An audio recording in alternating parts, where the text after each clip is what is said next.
Olá, eu sou Pedro Gabriel, sou do curso de Sistema de Informações e hoje eu vou falar sobre o capítulo 9, Local de Trabalho Wiki. O que seria, o que o capítulo 9 fala em si?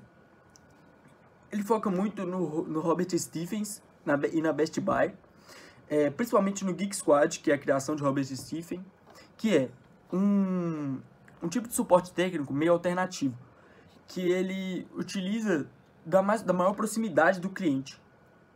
Sabe, ele tem vários tipos de... Ele é mais interativo com o cliente, é uma forma mais descontraída e tal, de suporte técnico, não é aquela coisa tão robotizada que a gente vê em vários sites.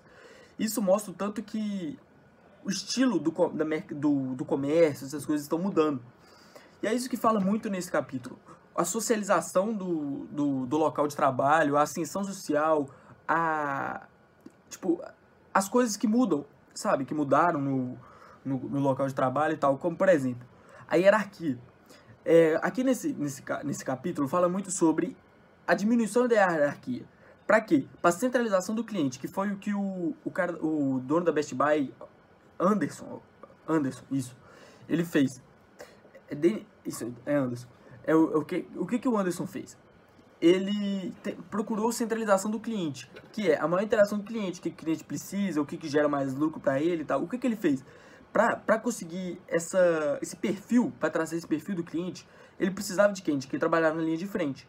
Quem trabalhava na linha de frente? Os funcionários de lojas físicas, que são a parte mais baixa da hierarquia. Dentro da empresa tem o CEO, chefe, gerente, essas coisas. Então, o que ele fez? Ele precisava dessa maior interação. Então, em vez dele traçar a estratégia lá do alto, que ele é o dono, o CEO, presidente da empresa, o que ele fez? Ele procurava que os próprios clientes, os próprios empregados tratar suas próprias estratégias para conseguir traçar esse cliente, sabe? Como, tipo assim, ele tava lá, ele tratava sua própria estratégia, ele procurava como esse cliente, o que ele gostava, quais são as maiores reclamações da empresa, essas coisas. E isso gerava muito mais lucro, por quê? Porque fazia que a empresa era uma coisa menos hierárquica, mudava esse estilo muito linear de como uma empresa funciona. E eu gostei muito desse capítulo porque ele também fala sobre a diferenciação de como está mudando a forma das empresas. Ou seja, a socialização da empresa é muito mais importante. A comunicação social, o grupo, o nós, é muito mais importante hoje em dia. E foi o que mudou esse Geek Squad, fez muito, ele conseguiu traçar muita interação entre os agentes, que são os empregados. Ou seja, eles se comunicavam muito a partir de jogos online, tipo, você já viu os jogos online que o pessoal conversa entre si e tal. Aqui ele dá o exemplo do Battlefield 2, que tem uma sala para 128 pessoas, os 128 empregados jogavam e conversavam, eles tipo assim, naturalmente eles davam dicas sobre a empresa, como faziam tal coisa e tal. E esse tipo diferente de suporte técnico, um tipo mais descontraído, que não é tão, sabe, olá, boa tarde, o que você precisa e tal, dá uma sensação pro cliente de comodidade. E é isso que uma parte do capítulo fala, que a comodidade do cliente do cliente ver um espelho, sabe? Vamos supor, eles não chegavam lá com um carro qualquer, chegavam, resolviam ir embora. Eles tinham todo um processo de trazer uma normalidade pro cliente, sabe? E eles tinham os carros diferentes, tinham as roupas diferentes, uma coisa mais animada, assim. E o capítulo fala muito disso, da diferenciação, de como você ser próximo do cliente ajuda. Isso ajudou muito a Best Buy, ajudou muito a Geek Squad, fez isso. O CEO da Best Buy contratou eles, o Brad Anderson, e ele considerou isso foi um dos maiores impactos para a Best Buy. A Best Buy hoje é a maior varejista do mundo, acredito eu. Acho que tá escrito no capítulo, é o maior varejista do mundo, ninguém compete com eles. E isso ajuda muito. Essa parte do capítulo fala também sobre como muda muito você ter uma relação com o seu funcionário, sabe? E isso é muito importante, por quê? Porque as pessoas acham, os chefes, os donos de empresa acham que você contratou alguém, a pessoa tá lá, tá trabalhando para você. ela é seus, você tem poder sobre ela. E essa relação de poder talvez não seja, o segundo capítulo não é favorável, talvez não seja favorável. Por quê? Porque a pessoa não vai ser livre para decidir e tomar decisões, ela sempre vai esperar a posição do chefe. E isso, o capítulo fala que umas estratégias diferentes ajudam muito o lucro. E o capítulo é resumidamente isso. Ele fala sobre a ascensão social, a diminuição da hierarquia em empresas, como isso ajudou a Best Buy, como isso ajudou a ela chegar onde está hoje. E são visões além, que hoje em dia, que era o futuro antigamente e hoje já são presentes, que é algo que a gente já pode dizer que é relativamente normal.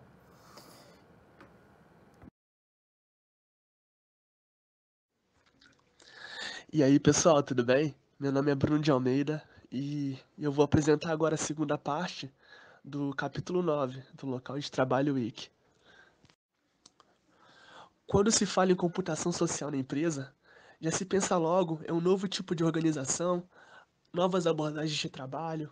O mundo dos softwares e dos serviços de internet, ele pode ter estabelecido um padrão, e isso se dá a incerteza de como a economia vai funcionar. É claro que vai gerar vários empregos, mas o mercado vai ficar muito mais competitivo, que a empresa vai ter que estar sempre se inovando, sempre criando novos projetos. E se a empresa não cria, é claro que a sua concorrente vai criar um produto ainda melhor e pode desbancar essa empresa. Um exemplo de um novo tipo de organização que o próprio livro vem trazendo, no capítulo 9, é sobre a Social Test. Essa empresa é toda virtual, ela não tem nenhum custo indireto e todo mundo trabalha em casa. Ou seja, ela tem 10 funcionários e eles podem trabalhar em sua própria casa. E pegando um gancho, a gente vai falar sobre 5 funções típicas do local de trabalho. A primeira é a formação de equipe. No passado, quando o funcionário entrava na empresa, ele tinha que seguir aquela equipe que o patrão indicava, tinha que fazer aquela função. Hoje em dia é bem diferente, ele é mais flexível, ou seja, ele pode escolher a equipe que ele quiser, ele pode escolher a função que ele vai fazer, que ele melhor se adequa ao seu estilo. A segunda é a distribuição de tempo. No passado, o funcionário era obrigado a estar na empresa, mesmo se ele estivesse produzindo ou não, ele tinha que estar ali na empresa. Agora, igual o exemplo da Google, o funcionário ele tem que cumprir a meta dele, mas ele pode ter o tempo, ele pode escolher o melhor tempo para ele. Ele pode ir para a empresa, pode jogar, pode fazer algum esporte. E você vê que tem uma mudança agora. E pensando ou não, querendo ou não, o funcionário acaba produzindo muito mais, tem melhores resultados com essa nova tipo de organização. A terceira é a tomada de decisão. Nós vemos em muitas empresas que quem toma a decisão é o chefe. Com essa nova estrutura, quem toma a decisão são os stakeholders, ou a equipe que está na frente do projeto. A quarta é a alocação de recursos. Na estrutura normal, o chefe pega os recursos e ele que decide por ele mesmo com o que vai ser gasto. Com essa nova estrutura, tem um planejamento, uma organização e uma execução. Tem uma equipe ali que vai usar a melhor forma desses recursos para a empresa. A quinta e última é sobre comunicação empresarial. Robert Stephens, da Geek Squad, ele mesmo incentiva os funcionários a criar um blog para falar sobre suas funções, os projetos que eles estão fazendo, e com isso as equipes se juntam para poder ajudá-lo, dando dicas, e com isso traz um engajamento maior da equipe. O próprio Robert Stephens chama isso de afrouxar as rédeas, que uma estrutura que antigamente era muito chata, era robotizada e agora se torna mais flexível. E nessa última parte, vem falando sobre acordando para o local de trabalho Week. E aqui traz um ponto principal que para mim é o resumo de tudo. Se um exército marchando em fileiras cerradas ao som das músicas militar é uma metáfora para o local de trabalho de ontem, o local de trabalho do futuro se parecerá mais com uma banda de jazz, em que os músicos improvisam criativamente em torno de um tom, melodia ou ritmo previamente acordado. Os funcionários estão desenvolvendo suas próprias conexões auto-organizadas e formando equipes transfuncionais capazes de interagir como uma mão de obra global em tempo real.